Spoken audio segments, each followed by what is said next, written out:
Uh,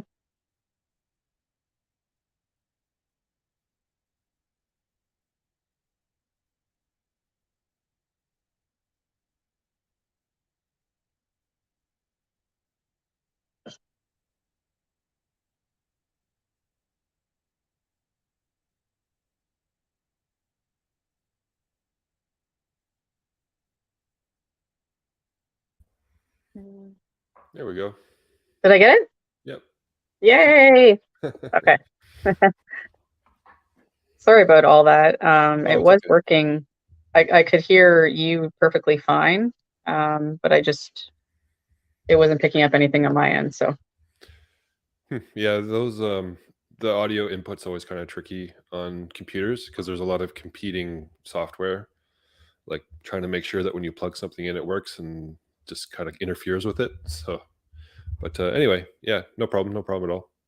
yeah, yeah, cool. Techie stuff is not my jam, but anyways, we got it working one way or another, so it's all good. So I guess we're live, so we can just jump right in. Well, This is gonna, thank you for scheduling this, for having me. This is cool. I've never done anything like this, but I definitely like to follow up with people after I make videos for them. It's a real learning experience. So thanks. Yeah. yeah, yeah, you're welcome. It's also great for me too to reflect on how everything went and kind of have like a chance to like discuss everything instead of just closing it and never seeing each other again.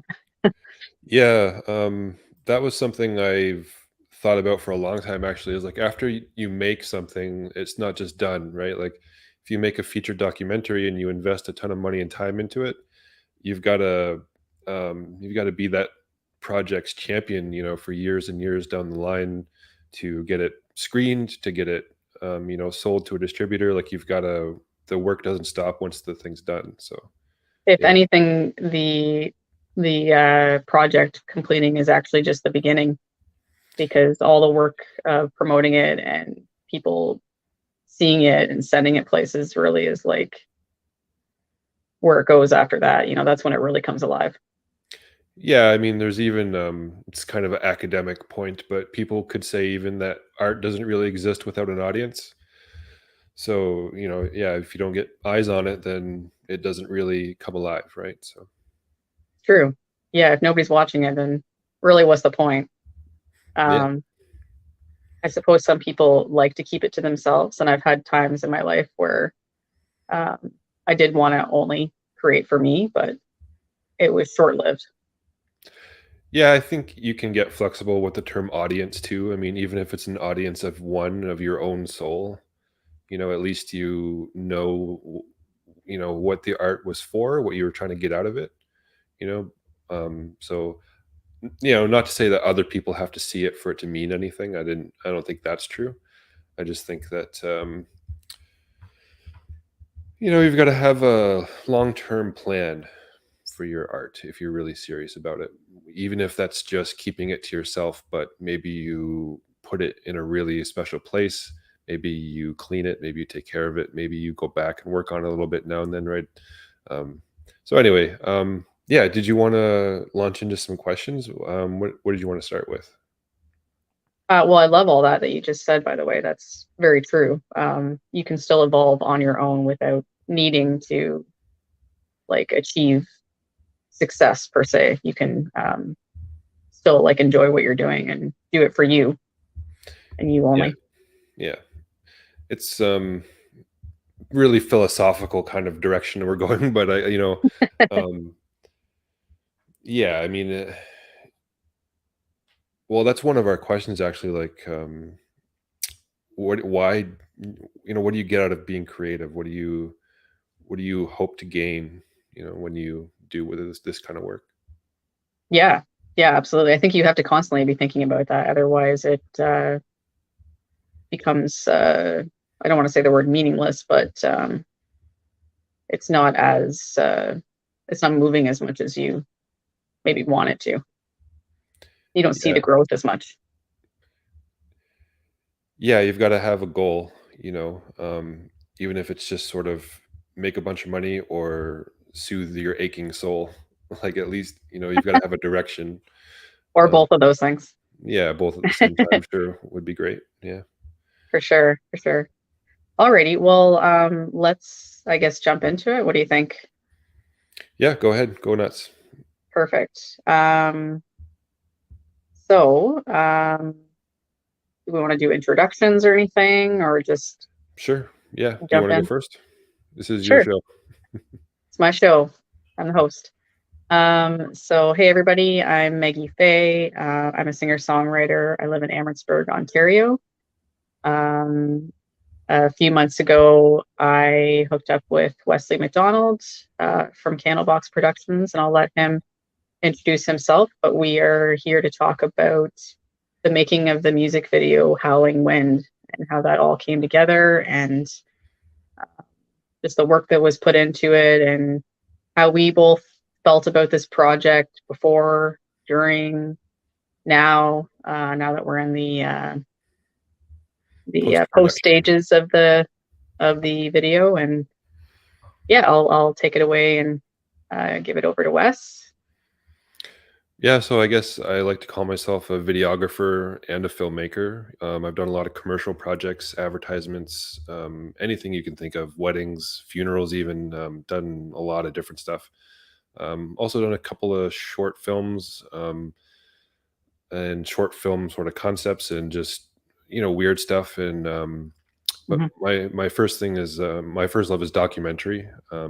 Done a few feature docs, done dozens of short things. I'm kind of a journalist. I like to focus more on story than on like really intense cinematography. That's yeah, human interest in documentary is what I really like. And music videos, though, are it's like um, it's like a really good reason to get up in the morning, right? To go shoot a music video. It's a lot of fun. It's about as creative as you can get with video, unless you're going to be a avant-garde kind of, Picasso. But yeah. So anyway, I like all things video. I write, shoot, edit, publish, and care. I guess you could call it a caretake or do things like this, right, to help artists promote the work. So yeah, that's what I've been doing it for about 10 years, I guess. Yeah. Awesome, awesome. Well, now I feel like my intro was very minimal compared to yours, but that's okay. I've been songwriting for 15 years. I learned to play the guitar when I was around 15. Sorry, that's not true. I was 15 years old. I've been writing for about 20 years, with a couple of little hiatuses in that time. But for the most part, anytime I stop music, it brings me back. It pulls me back in again. And I can't stay away from writing because there's always something to write about. Um, so yeah, I'm really excited about talking about this music video. And so we get into some questions. What do you think? Yeah, go ahead. All right, great. Um, so we've come up with questions for each other. We've created some of them on our own and come up with some for ourselves as well. So I guess I'll start. Um, so for Wes, what was your inspiration for the video? Um, I just listened to the song over and over and over again, um, for 15 minutes or something like that. Just taking notes, free association. And I could tell right away that it was like a really personal project, that there was a lot of metaphor and Mhm. a lot of emotion. So I started thinking about just um, how can I support that? What kind of visuals and colors and themes and places Mm, would support that, but would also be practical, right? And that's so my inspiration was just what can we accomplish with and make it look good, right? I didn't want to have to stretch our time, stretch our capability, and come up with something that didn't look really good. I really wanted to focus on everything being really well exposed, thinking about the framing, keeping everything really well organized so that it's really, really clean and neat. So I was trying not to like overstretch what would be well within my ability to make it look really good. you know so that's why we kind of settled on, like, we'll just use nature, we'll just go outdoors, right? We'll use sunlight rather than trying to rush and book a studio space or some crazy factory floor thing. Yeah. That can be awesome, and that can be a lot of fun, and it can look really cool, but it can also like blow up in your face. And so um, yeah. I also think you said this was your first music video, right? So I didn't want to put a lot of pressure on you either. Um, Yeah, so absolutely. And I think we did do one scene that was in the basement of my house, um, which required a lot of background props and pieces to kind of support the shots that we were trying to get. So I see what you're saying about nature and kind of using the elements to um, our advantage, meaning not needing to worry so much about what's behind us, what's around us, because nature already has everything there for you.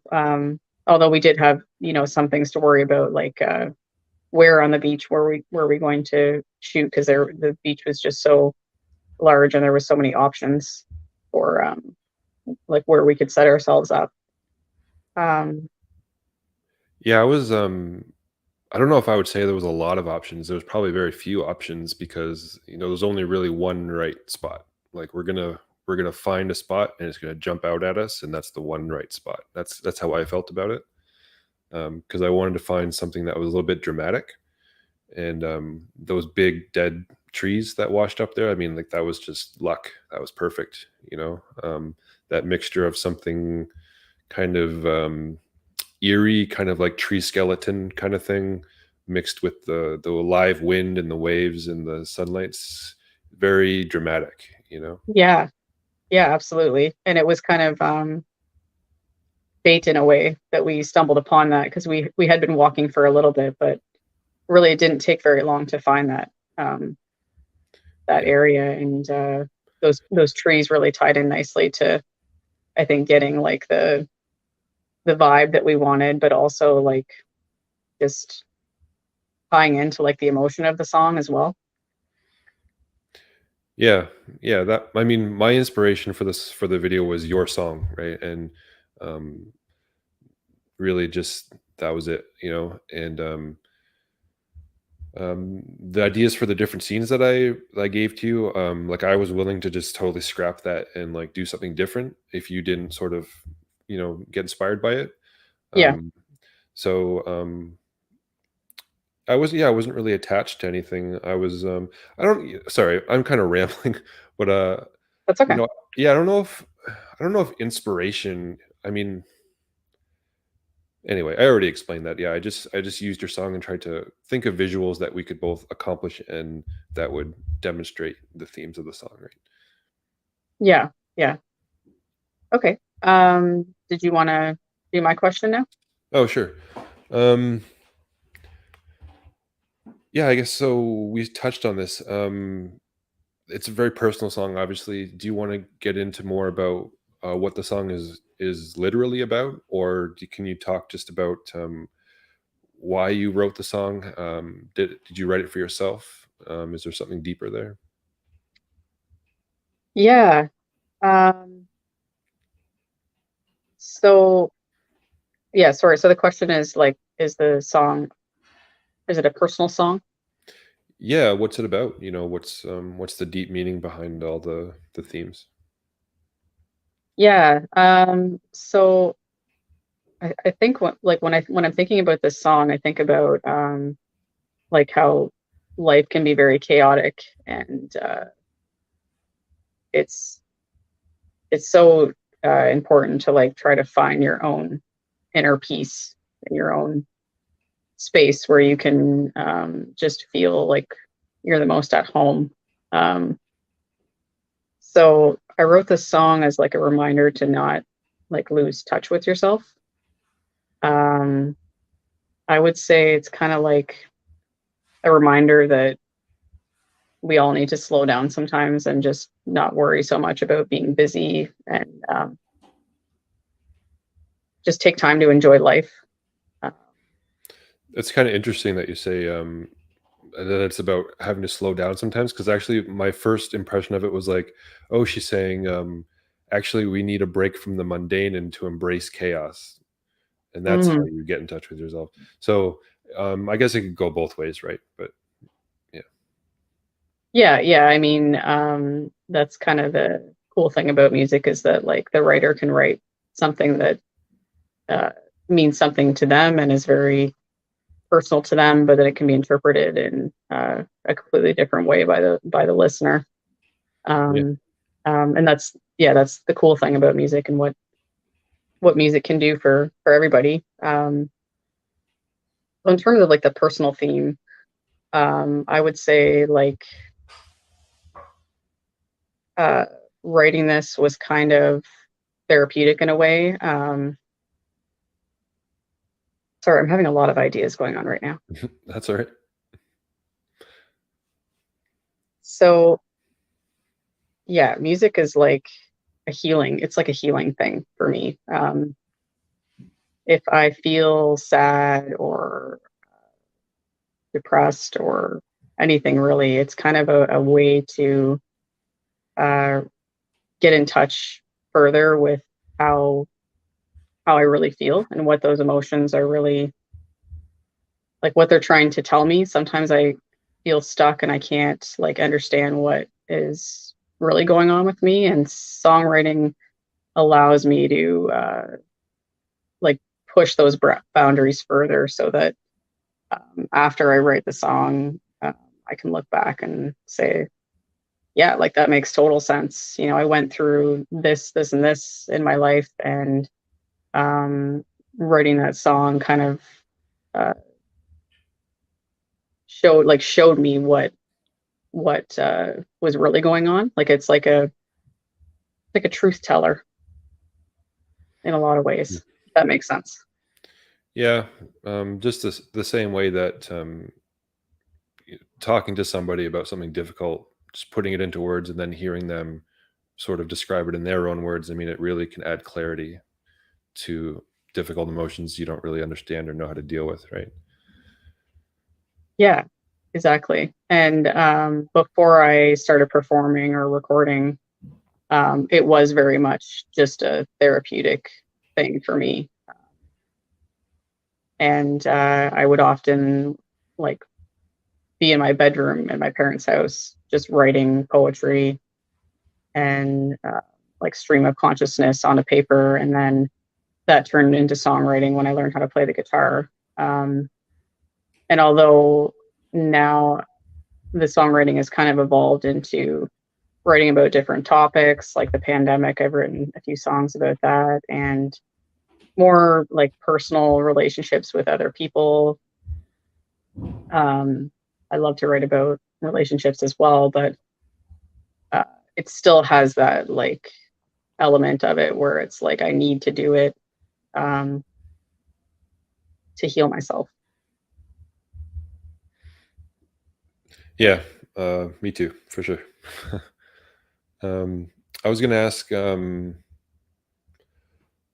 like, what were some challenging moments, but or like maybe what were some surprising things you learned when we were shooting?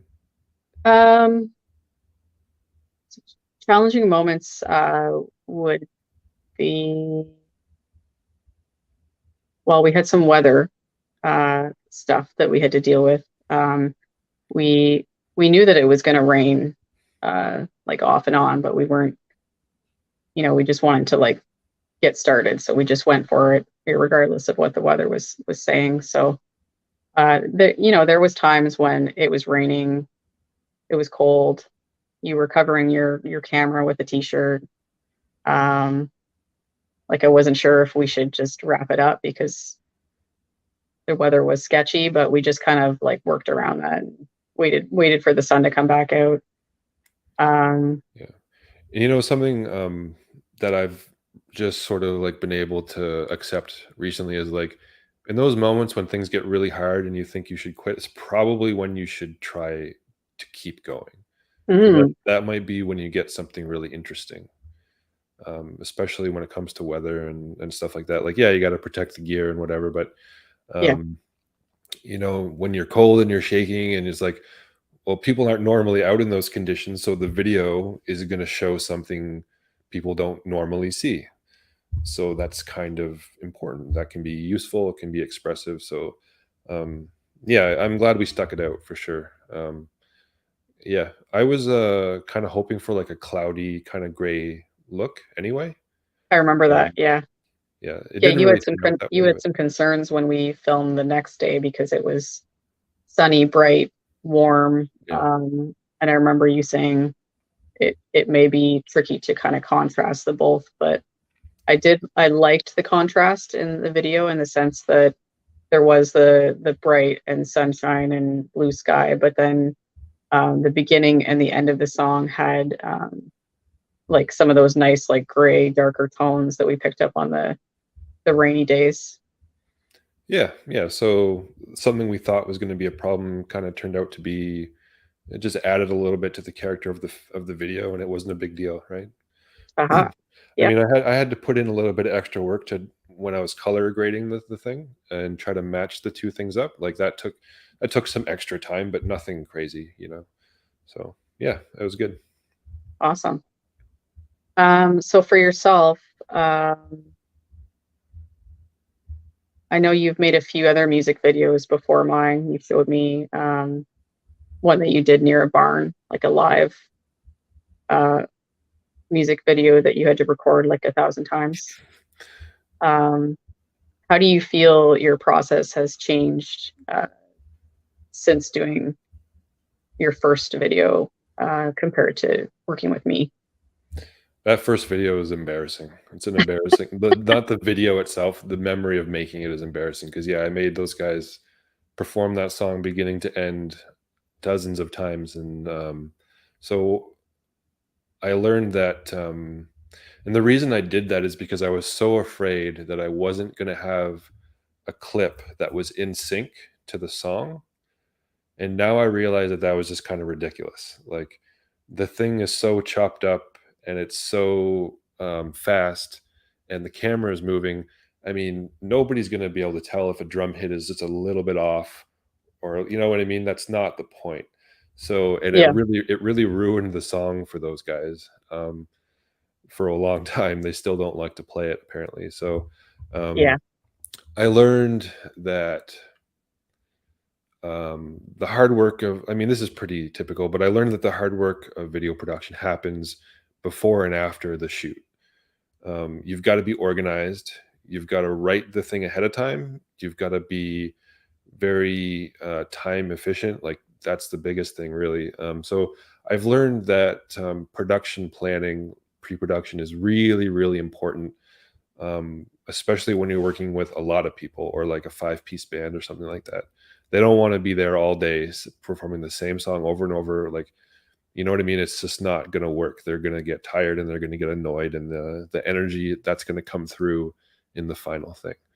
Um, so yeah, that's the biggest thing. Write it ahead of time, be organized, don't overshoot, don't overshoot. don't overshoot. Yeah. I think you could also say the same thing for recording music as well. Like, don't over record.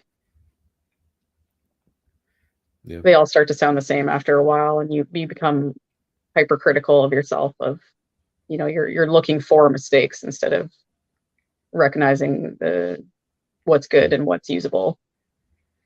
Yep. Yep. That's a really good way to put it for sure. Yeah. Nice. So how do you stay organized? I guess you probably touched on that a little bit with getting into like the pre-production of the screenplay, and we sent quite a few emails back and forth with rough drafts of the screenplay and kind of like what you had envisioned. Is that a big part of your process of staying organized? Yeah, for sure. If you can, go through your video literally 1 second at a time and you're thinking, split it up into chunks and keep it all written down, type it out. Don't keep it in your head. You know what I mean? Um, you got to type it out. You got to write it. And then you've got to leave it alone for a day or two and then go back to it. Or you get somebody else to edit it and look at it. Um, Get a different perspective. yeah, it really, really helps. Yeah, how do I stay organized? Just,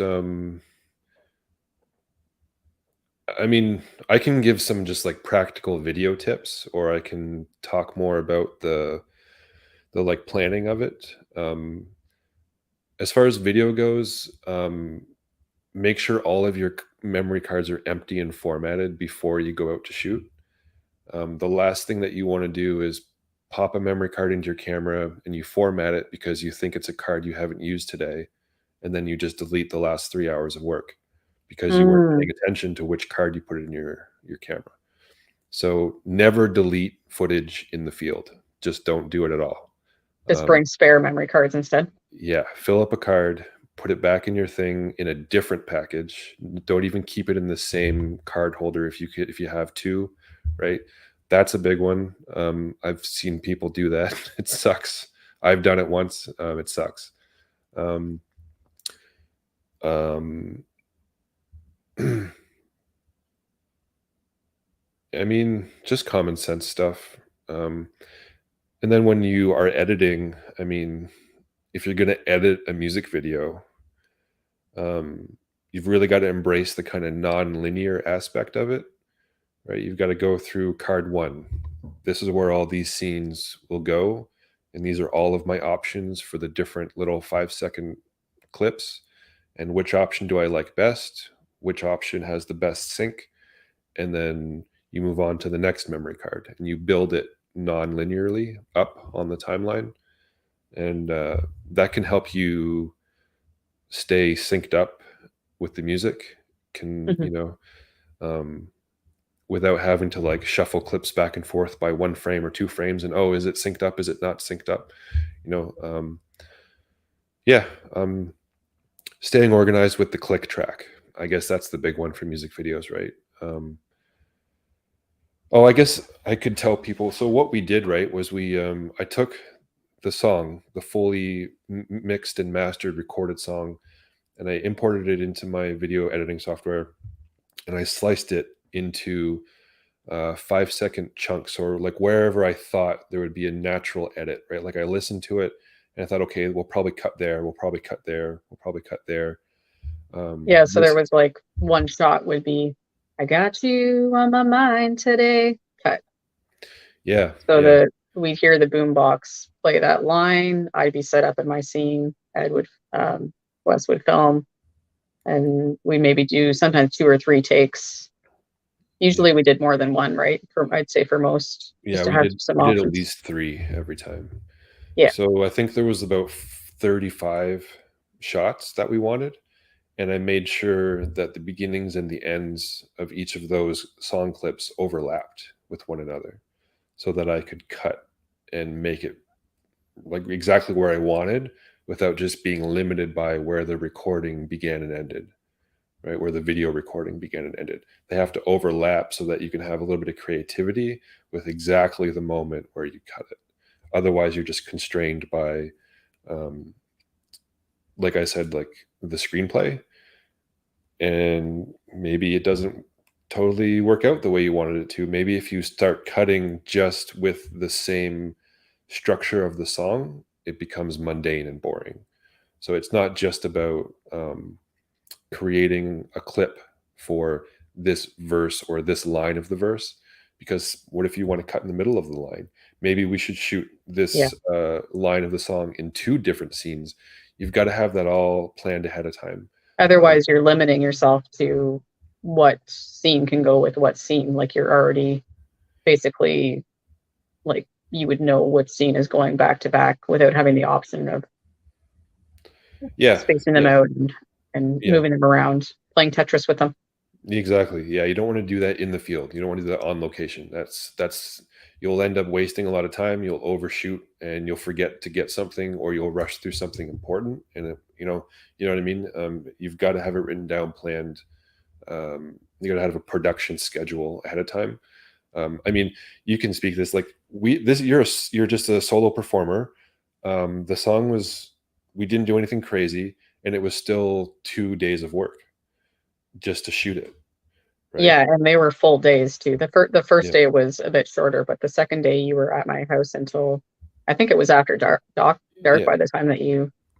you left. So So, like, from the uh, production perspective, it was basically a full day of work. So, that's what I'm saying, like, for a relatively simple project can spiral out of control pretty darn quickly if you start just shooting off the cuff, and, "Wouldn't it be cool if we got that?" And it's like, "Oh, there's this crazy car over there." Well, how does the car fit into the film? We haven't even talked about it before. We still got all this other stuff to do. Let's focus, you know? That's how I like to shoot. That's how I get the best results anyway. yeah, I see what you're saying. Like it's probably challenging sometimes because creative ideas come about in the moment. Like you can be at a location and have a creative idea, but then you haven't had the time to mull it over and Yeah. That's why fit it into the script. So that's why the people pre do location scouting, you know? You gotta go out there and look first, right? That's part of pre-production too. okay. We didn't do that, but we probably could have or should have, but I guess I was your location scout in a sense because I had picked the location, and this was at Holiday Beach, by the way, for anybody watching. Conservation area. It's just outside of Amhertsburg, and a place that I've gone to many times with my family and love and adore. And it's right on Lake Erie. So I chose that so that we could have the nature elements. We had a few places in mind, but that place seemed to work I think I the said we needed best. someplace windy. I wanted someplace windy, and you mentioned the beach. Yeah, yeah, we definitely wanted the windy elements in it for sure. Yeah. Big theme. Yeah. So the staying organized, I mean, it just comes down to hard work and attention to detail. Don't do it all in one day, plan it. Start with the macro, work down to the micro, write it down, you know. It's important. Yeah, absolutely. Did you want to fire off a question for me? Sure. Um, would you have done anything differently? Yeah. Is there anything now that you know what you know, right? Would you do anything differently? Um, I don't think so, actually. Um, it was it was well organized, and like maybe just in knowing like what to expect, it would probably make it a little easier for me if we were to do this again. I wouldn't feel as anxious because I know kind of like how the day is going to flow and like how it's going to work a little bit. So, but you can't really know something until you go through the experience the first time. So, would I change anything about it? I don't think so. Well, that's good. I'm glad to hear. Yeah. How about you? Let's ask you, does it make you nervous to create a video that might be seen by tons and tons of people? It used How does to. that feel? Is it a good feeling or you get It used to nerves or make me nervous. I used to think about that. I don't think about it at all anymore, because I just think about it. My goal is to make something that the artists I'm working with or the clients that I have are happy with. That's Mhm. all I worry about. And because there's no like not everybody makes a video because they want it to be seen by a lot of people. So I don't think about that. I mean, if a client comes to me and says, "Hey, we need to do this, this, and this because we're trying to harness some virality. We want a lot of views." I'm open to that. But I just never make a video thinking about attracting a bunch of views or, oh my God, what if a bunch of people see this? Um, Yeah. yeah, I've done this for a long time. Maybe it's just a confidence thing. I mean, you do it for a long time. I mean, I've got probably, I don't know, at least 100 videos maybe online.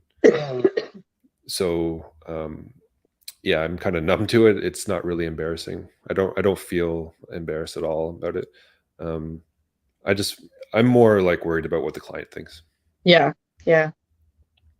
And that's a great, I think, perspective to have, because you're kind of focusing on what's really important anyways. If you're thinking about what other people will think and how many views it's going to get online, then you might be creating it for somebody else and not exactly for your client. Yeah, and actually, I heard Mr. Beast talk about this online the other day. You really, when you're creating video content, you really just need to focus on making it really good and really interesting. And if you're just doing it just because, oh, I'm going to make this video because I want 100,000 views in a month, I mean, the content's not going to be great because you're not making it for the right reasons. You're not thinking about the right details. You've got to just learn about video production, right? Just like, Yeah, you're not gonna play music to a huge, huge audience until you get really good and put in a lot of hard work. yeah. It's not just about I want it. When I got back into performing again after taking a short break, I was having some insecurities pop up about what people think, and like what are people doing in the audience while I'm performing. And it was kind of like stirring me away from the performance and focusing on what I was doing. So I came up with a couple phrases that I actually taped into my guitar case as friendly reminders for things to remember. And they are, whose world am I in? And I care about this performance. So it was like a reminder to myself that I don't have control over what other people are thinking, feeling, doing. It doesn't really matter at the end of the day. End of the day, um, people are in their world.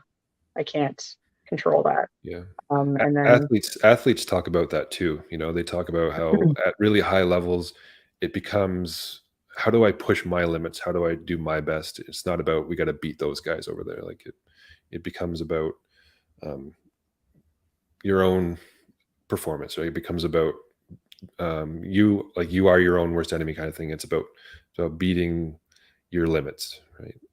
It's the same thing. You've got yeah, to you've got to create a great product, or people won't be interested. yeah, I think it's a mindset that you get into that's like the most. It allows you to be like the most productive version of yourself, because you're not letting the distractions of other people in the outside world get to you. You just, you're in the zone. Yeah, and it's hard. What was I going to say? It's kind of hard, right, for people to separate um, success, though, right? Like when you're struggling and you work in a job you don't like, and Mhm. you're not that happy, it can become, I've got to work harder. I've got to work harder so I can get more views, or so I can do better. And then when you put that pressure on yourself, you can do the opposite. It can ruin your focus. It can make you nervous. You can start to doubt yourself constantly. So that's It can just also take the enjoyment out of it yeah, severely. If yeah. it's something that you really enjoyed once. I've experienced this myself, actually, where it was enjoyable, it was fun, and that's why I was there. But the pressure of success can be so taken so literally that you suck the joy out of it, just by Mhm. focusing too much on the elements of achieving, being successful, and going after. Like, you can't just go after that, especially with anything creative. You have to like, I don't know if I want to say keep it true to yourself. Sounds cheesy, but um, well, keep it true to yourself. It is cheesy, but it's true. Yeah, yeah. You got to follow your instincts, right? Um, so we're just kind of wondering. This is one of the questions we wrote down. Why did you make the music video? I mean, do you hope that it will help your career, or was it personal artistic growth kind of thing, or for fun? Like why make a music video? Yeah, that's a great question. Well, obviously, I hope it resonates with people. I hope that the message can uh, do like do for people what it's done for me, and remind us of what's really important. And when I say take me back to the shore to who I was before when all I needed was the howling wind, is speaking about just finding that place in your life where everything was simple and straightforward, whether it was like your childhood or um, a period of time where things were just easygoing. Um, Remembering that we have that ability to access that, even though we have stressors and um, chaos, a lot of things going on, we can still try to come back to the shore, like be at a place of peace and harmony. Um, Are you hoping that people spread the video online and it kind of helps you get some name recognition, maybe some new clients, that sort of thing? yeah, yeah, that'd be fantastic. Obviously, I'm hoping to gain more fans, more interest, and then hopefully, it brings me the right connections so I can play more gigs. And Yeah, when I posted it online, I actually got a gig from Sogging Shores. They're hiring me for a gig this summer, so that was really exciting just to let the video kind of like do its job and not have to really talk to anybody and just have someone enjoy the video so much that they wanted to reach out to me. Oh, really? That happened? Like somebody saw the video and called you, cold called you and said, "Can you come play a gig?" Yeah, more or less. Somebody saw it on a musicians group on Facebook, and she runs a music series in the summer at Saugeen Shores That's awesome. Conservation Area, I think. And yeah, she just messaged right away and said, like, I love the music, I love the video. That's How awesome. can I get in touch with you for a gig? Yeah. Yeah, it was very Wow. humbling. Like direct results. That's awesome to see. I don't know if I've ever I don't know if I've ever heard that from like a musician before. So that's great. That's fantastic. Yeah, makes me happy. It wasn't just it wasn't just playing in the sandbox. It was actually we did some business. So that's good. Yeah, it's essentially like doing what you hope, right? You hope that it gets to the right people and they can find you and want to, work with you. So Yeah, it was again I was listening to another smiles. podcast. They were talking about the music industry and these days, like when you're at the really high level and it's competitive as hell, you make a music video, you make a lyric video, you make a dance version of your song, and with a video, you make a TikTok dance challenge for your video. I mean, you're Wow. promoting every song on every album 5, 6, 7 times over. I mean, it's Yeah. crazy, and so, I mean, that's what you gotta do, It's fierce competition now. And then people, you hear about remixes as well. Just to add to that, is that somebody hears your song, loves it, and remixes it into yeah. a dance version. Maybe that's what you meant when you said dance version. Well, yeah, yeah, yeah, I mean, yeah, the collaboration and, repackaging, remarketing, I don't know what the actual industry term is, I think it's called repackaging or something like but yeah, you gotta get, many ears and eyeballs as you can.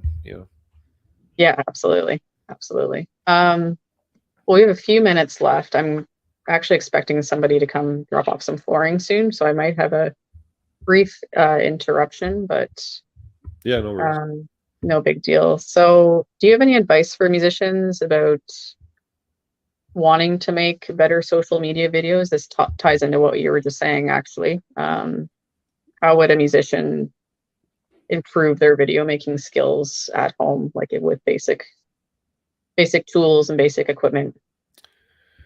What would Um, you recommend? like if they're using their phone to put a performance online kinda thing? Um, yeah, I guess like if we're talking about just using basic stuff, like what kind of tips do you have for someone who wants to make their own music video or record themselves? Yeah, the biggest one is buy a microphone, um I know why you're using your phone microphone, but try to upgrade your microphone. You can buy really. simple little microphones that you just plug into the bottom of your phone in the USB port, and it's way better because the mic that's in your phone already is an omnidirectional mic. It will capture sound in a large all area, around you. in a huge array, like in a larger band of frequency, I think is the term.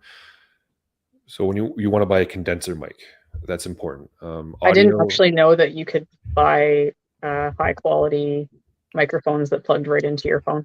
Oh yeah, yeah. For years now, very well worth it. A condenser mic is important because I mean, audio is half the medium. We say, right? It's visuals and it's what you hear.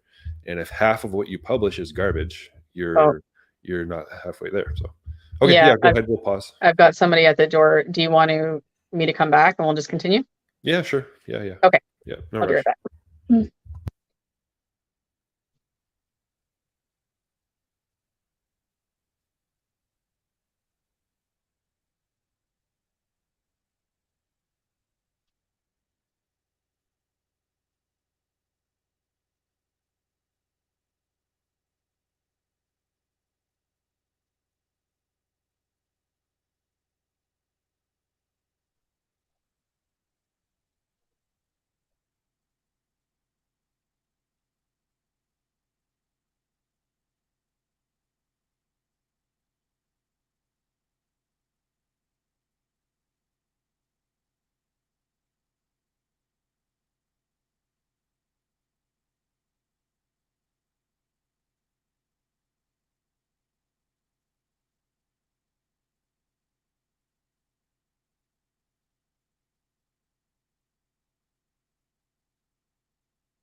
Sorry about that. Yeah, all good. No worries. Um, So we were just talking about making better videos, um, and I was just saying that yeah, buy a condenser mic because audio is half of what you're publishing, and you need to pay attention to it. Um, I can give some other tips. I mean, really, it comes down to organization too. Think about what you want to say. Um, that's an important one. yeah, so I guess vlogging and putting performance is totally different, right? So if we're talking about posting. Oh man, you're asking, I don't know, video. How do I teach people how to make better video? Like, I could Keep it spend simple. hours talking about it. Yeah. I mean, image and sound, right? Improve your audio, improve your image. So, um, get 3-point lighting. Watch a YouTube tutorial on 3-point lighting. YouTube is a huge, useful, very searchable resource.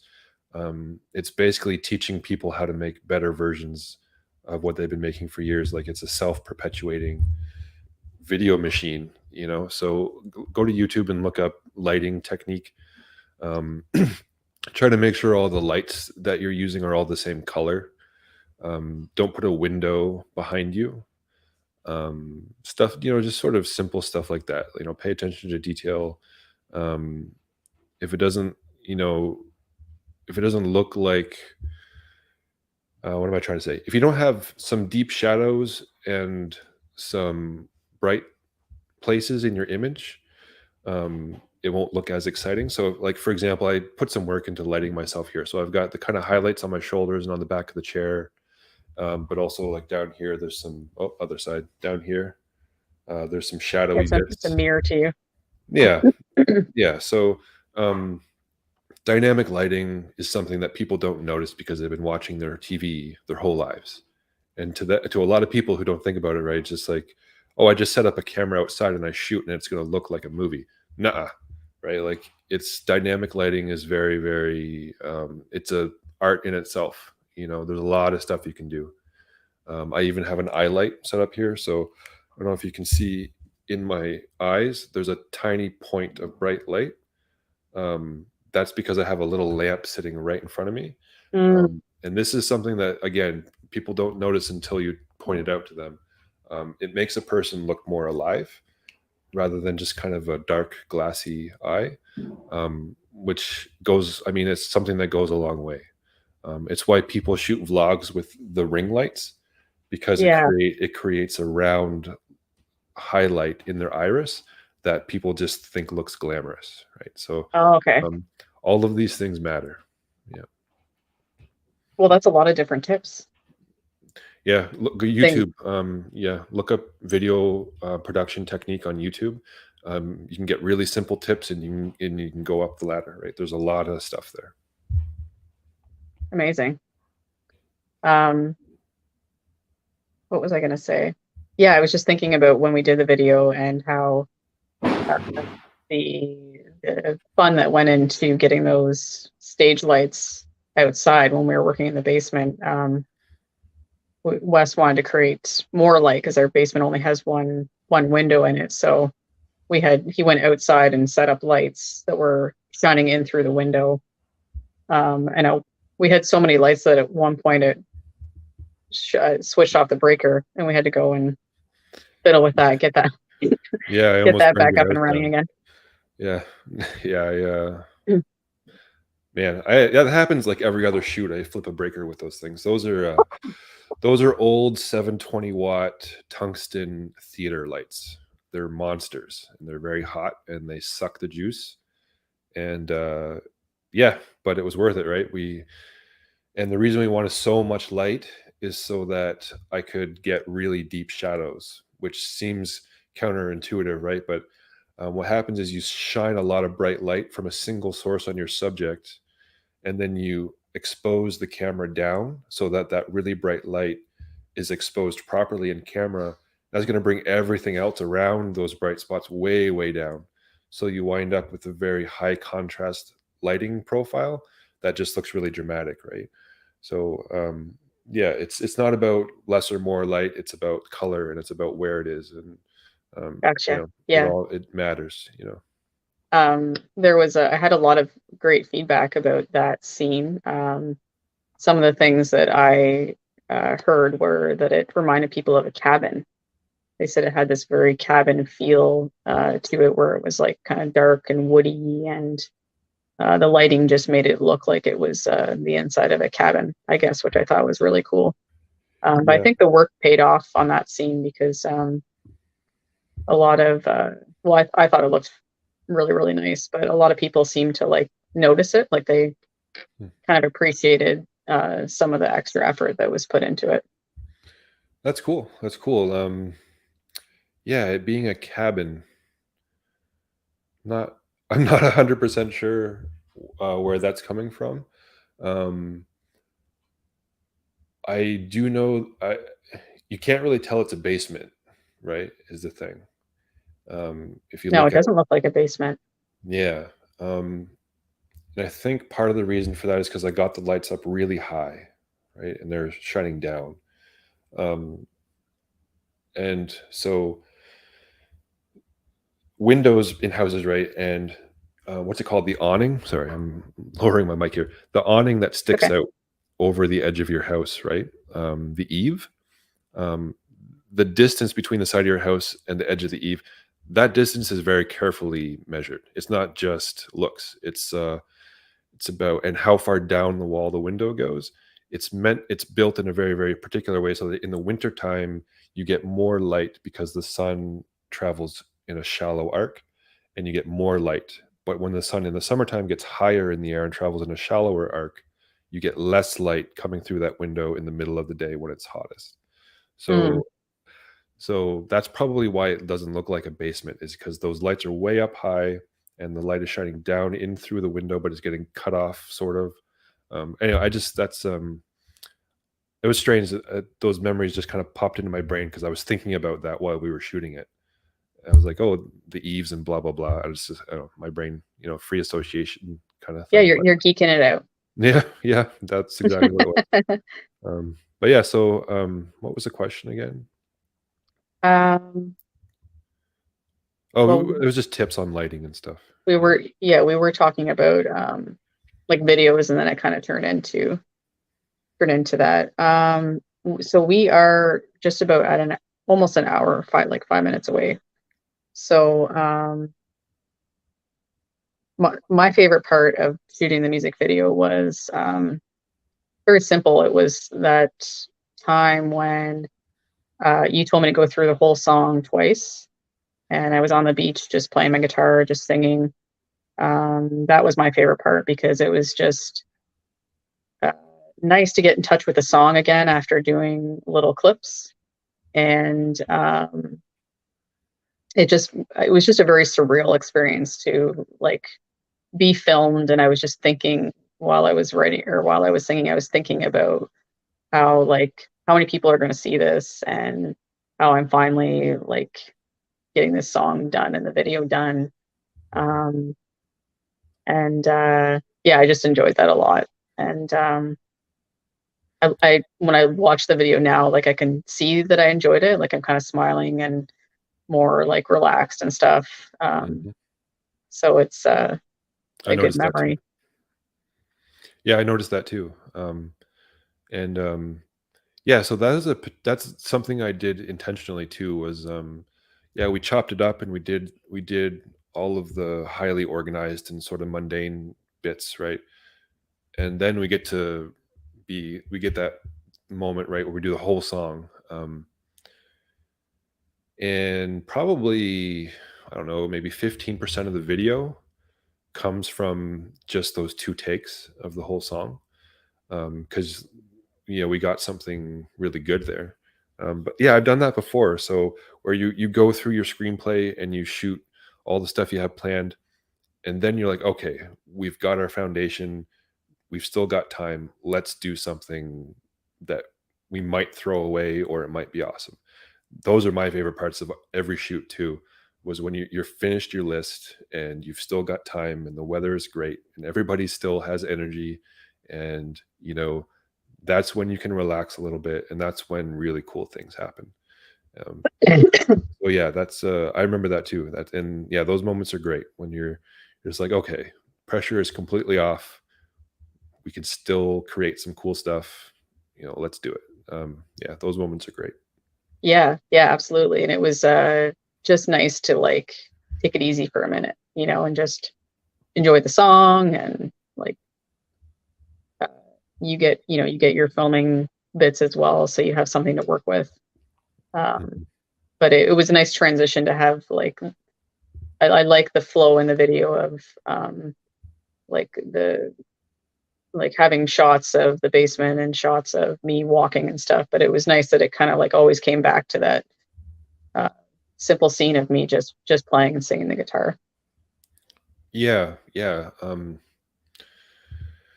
It's one of the best visuals we got of the whole thing, with the water, the sunlight reflecting off the water, then reflecting off the bottom of the polished guitar, right? And um, Yeah, the camera wasn't on a tripod. That's the only time the camera wasn't on a tripod, I think. So yeah, it's I guess you could call it an accent scene, maybe. I don't know if that's silly, but just like people paint an accent wall in their house, something kind of off the wall. Well, no pun intended. That's kind of what we're doing there, right? We're creating something that's it's a riff on the themes that we established already. yeah, it kind of ties everything in Yeah, yeah. nicely. All right, so we should probably wrap it up. So thanks so much for Thank you. taking the time to chat about the video and just kind of remember everything. And it's been really fun. Yeah, my pleasure. Thanks for putting this together. Do you mind if I tell people about my website and stuff like that? Yeah, actually, that's what I was going to get to next was what's the best way for people to get in touch with you if they're interested in working with you. I know a ton of musicians, so hopefully somebody can watch this and maybe want to get in touch with you. How would they do that? So my website's the best way, candlebox.ca. Just like it sounds, candlebox.ca. It's my professional portfolio website. Um, 519-917-1305 is my number. You can text me or call me. And you can also get in touch with me through Meggi and Facebook. Awesome. Yeah, for myself, my website is meggifaye.com. So it's spelled MEGGIFAYE.com. I'll put it in the description. below. And I'm also on Facebook. I have a music page, Meggi Faye Music, and I'm on Instagram as well. So you can find me there. Right on. Well, let me know if you want to do another video. Let me know if you want to do some other interesting stuff that's not a music video. Yeah, I've every bone in my body is a creative bone, so let me know. Nice, nice. Well, I've always got like 1,000 ideas on the go at a time, and I do have another song I really want to do a video for. It hasn't been recorded yet, though, so that's got to be the next step, and then hopefully from there I can start visualizing the music video. Yeah, yeah, sounds good. Yeah, well, thank you very much. Thanks again. Cool. It was nice talking to you. Yeah, you too. All right. Talk to you later. Bye. Bye.